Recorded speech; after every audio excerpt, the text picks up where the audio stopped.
अस्सलाम वालेकुम dear students, class 9 chemistry का चैप्टर नंबर 8 हम पढ़ रहे थे and we were studying about metals. We discuss the physical and chemical properties of metals. आज हम पढ़ने जा रहे हैं इलेक्ट्रोपॉजिटिविटी और इलेक्ट्रोपॉजिटिव कैरेक्टर. कि इलेक्ट्रोपॉजिटिविटी क्या है, मेटल्स की एक प्रॉपर्टी है, या इलेक्ट्रोपॉजिटिव कैरेक्टर भी हम इसको कह सकते हैं.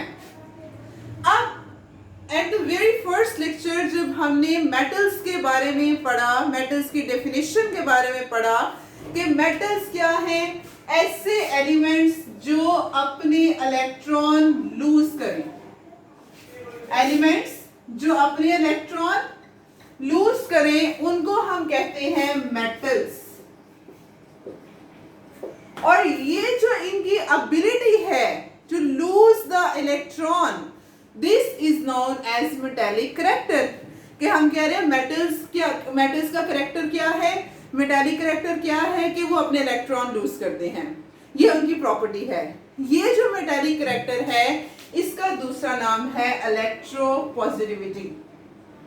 इलेक्ट्रोपॉजिटिविटी कि वो इलेक्ट्रॉन लूज करते हैं and they gain positive charge.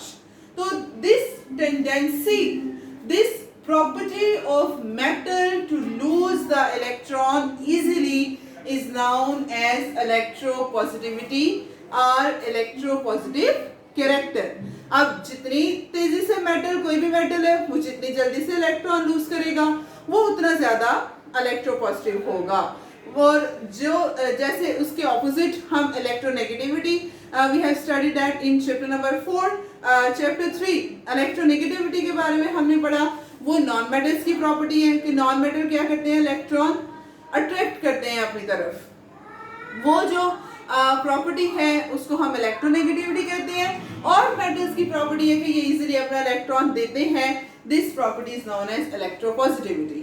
अब जिससे कि हमारे पास जो भी मेटल है वो जितने इलेक्ट्रॉन लूज करेगा, जैसे ग्रुप 1 के एलिमेंट्स हैं, मेटल्स हैं, अल्कली मेटल्स हैं, लाइक हमारे पास है लिथियम है, सोडियम, पोटाशियम, रुबिडियम, सीजियम, या हमारे पास फ्रांसियम है.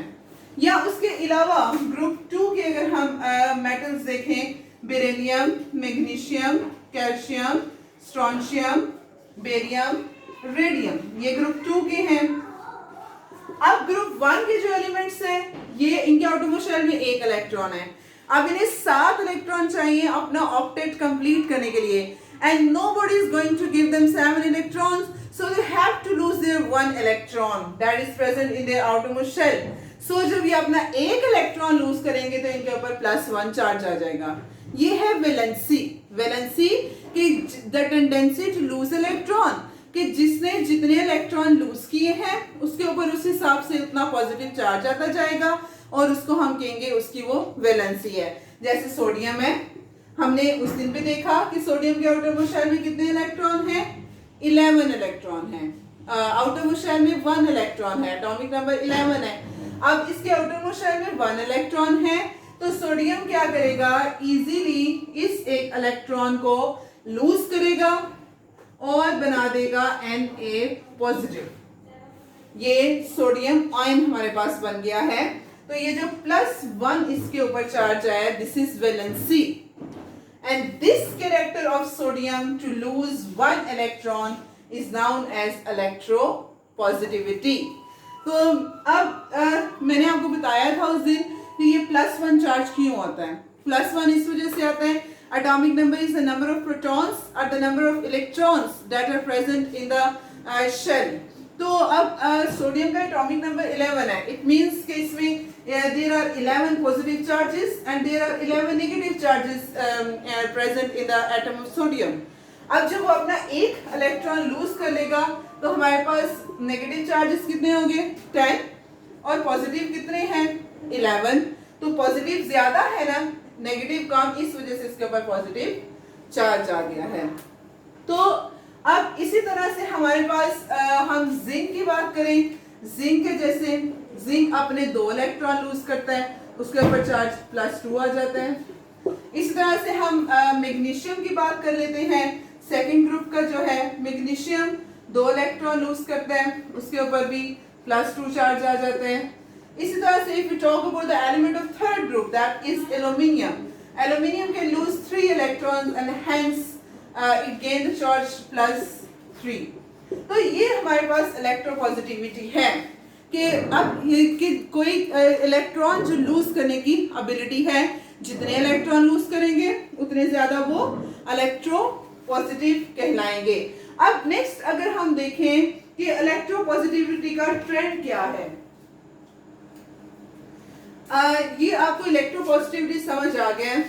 अब हम इलेक्ट्रोपॉजिटिविटी का ट्रेंड देखते हैं। जैसे हमने चैप्टर नंबर 3 में we have discussed the trends of so many properties like atomic radius, like ionization energy, electron affinity, electron negativity.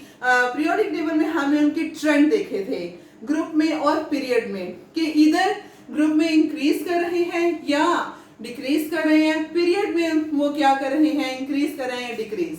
अब जब हम इलेक्ट्रॉन पॉजिटिविटी का ट्रेंड देखते हैं, सबसे पहले ग्रुप में, ये आपने मुझे बताना है कि डाउन द ग्रुप हम मूव करेंगे, अप से डाउन, तो इलेक्ट्रोपॉजिटिविटी इंक्रीज करेगी। मैटर की जो प्रॉपर्टी है इलेक्ट्रॉन लूज करने की, वो बढ़ेगी या कम होगी, ये आपने खुद नोटिस करना है। हम पहला एलिमेंट देखते हैं, लिथियम, ग्रुप 1 का एटॉमिक नंबर कितना है, 3। इसका मतलब इसके अंदर 3 ही प्रोटॉन्स है। न्यूक्लियस, ये first shell and this is second shell, 1s2 2s1, right? next lithium से अगला क्या है, सोडियम, एटॉमिक नंबर 11। इसका मतलब इसके न्यूक्लियस में प्रोटॉन्स कितने हैं, 11, न्यूक्लियर चार्ज 11 है। This is first shell, this is second shell, this is third, 1s2 2s2 2p6 3s1, sorry ये फर्स्ट शेल है, 2s2 2p6 3s1, ठीक। एटॉमिक साइज बढ़ा। अब सोडियम के बाद हम उससे अगला एलिमेंट देखते हैं, पोटाशियम, 19, प्रोटॉन कितने हैं, 19, ठीक। न्यूक्लियस बड़ा हो गया, पहला, दूसरा शेल, तीसरा shell, 1s2 2s2 2p6। Potassium का अगर हम देखें, potassium 19, 1s2 2s2 2p6 3s2 3p, ये हो गए 10 11 12 18 और 4s1, ये इसका आ गया 4s1। अब देखें हमारे पास क्या हो रहा है, डाउन द ग्रुप जो ही हम मूव कर रहे हैं, लिथियम का साइज था इतना सा, सोडियम का साइज उससे बड़ा, पोटेशियम का साइज उससे बड़ा हो गया है।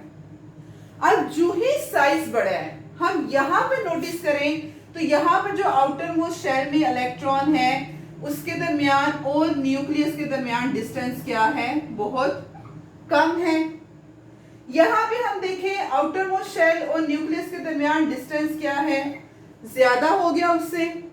यहाँ पर हम देखें तो आउटर मोस्ट शेल और न्यूक्लियस के दरमियान डिस्टेंस और ज्यादा हो गया है, एटॉमिक साइज बढ़ गया है।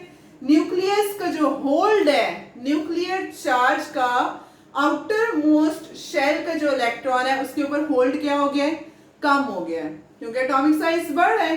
अब उसके ऊपर उसका होल्ड कम हो गया है, तो अब वो इलेक्ट्रॉन फ्री हो जाएगा, क्योंकि उसको कोई भी पावर अट्रैक्ट नहीं कर रही अपनी तरफ, उसके ऊपर कोई होल्ड नहीं रहा। जब ये इलेक्ट्रॉन फ्री हो जाएगा, इजीली ये इलेक्ट्रॉन लूज होगा आउटर मोस्ट शेल से, एंड हेंस हम कहते हैं इलेक्ट्रोपॉजिटिविटी बढ़ेगी। तो डाउन द ग्रुप जब हम मूव करते हैं तो इलेक्ट्रोपॉजिटिव कैरेक्टर इंक्रीज करता है। The reason for the increase is कि एटॉमिक साइज इंक्रीज कर रहा है। जब एटॉमिक साइज इंक्रीज करेगा तो हमने चैप्टर नंबर 3 में पढ़ा था कि जाहिर है जब एटॉमिक साइज बढ़ रहा है, जब आउटर मोस्ट शेल और न्यूक्लियस के दरमियान में नंबर ऑफ शेल्स बढ़ते जा रहे हैं तो शील्डिंग इफेक्ट भी बढ़ेगा।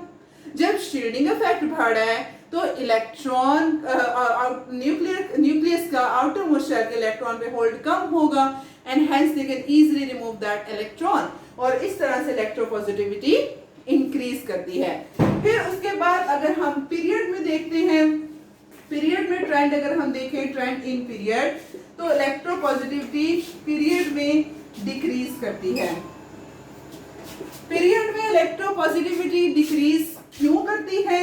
अगर हम उसकी रीजन देखें कि पीरियड में इलेक्ट्रोपॉजिटिविटी डिक्रीज क्यों करती है, यहां पर ही हम सेकंड पीरियड की देख लेते हैं। सेकंड पीरियड में अगर हम देखें तो सबसे पहला एलिमेंट लिथियम 3, दूसरा आ जाता है beryllium 4, boron 5, carbon 6, nitrogen 7, oxygen 8, here we have chlorine is 9 और नियॉन 10। ये पीरियड है हमारे पास सेकंड। अब हम यहां पर देखें, लिथियम का देखते हैं। लिथियम का 1s2 2s1 शेल क्या है? सेम है।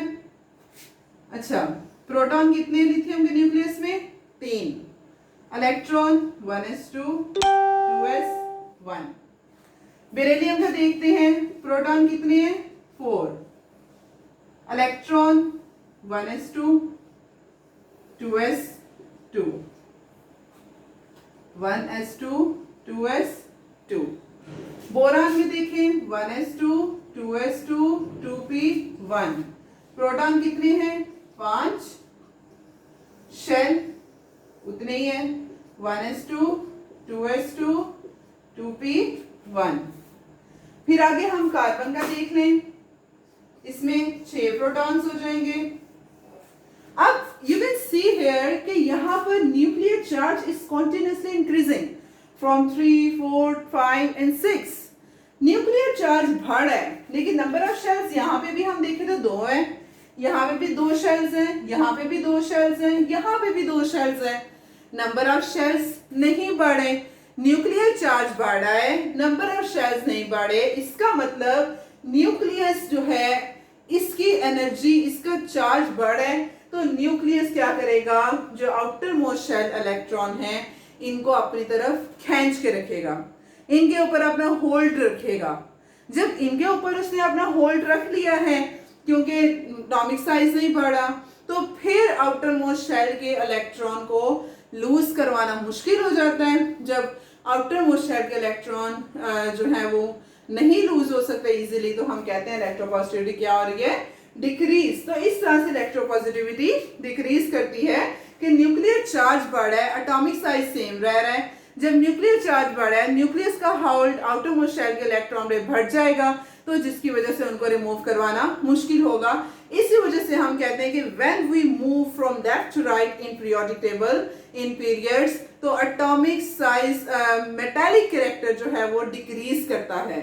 तो शुरू के एलिमेंट्स मेटल्स हैं, एंड वाले जो एलिमेंट्स है 6 7 ग्रुप के वो नॉन मेटल्स हैं, and the reason behind this is just electropositivity, कि इलेक्ट्रोपॉजिटिविटी एंड एटॉमिक साइज जो है वो डिक्रीज कर रहा है। इस वजह से हम कहते हैं कि जो बेरिलियम है, lithium is more electropositive than beryllium and beryllium is more electropositive than boron. इसी वजह से हम कहते हैं, क्योंकि उनमें न्यूक्लियर चार्ज बढ़ता जाता है और फिर इलेक्ट्रॉन इजीली लूज नहीं कर पाते। कल इंशाल्लाह हम इलेक्ट्रोपॉजिटिविटी एंड आयनाइजेशन एनर्जी के दरमियान रिलेशनशिप पढ़ेंगे। That is an interesting topic to discuss. आज के लिए इतना ही। अस्सलाम वालेकुम, अल्लाह हाफिज।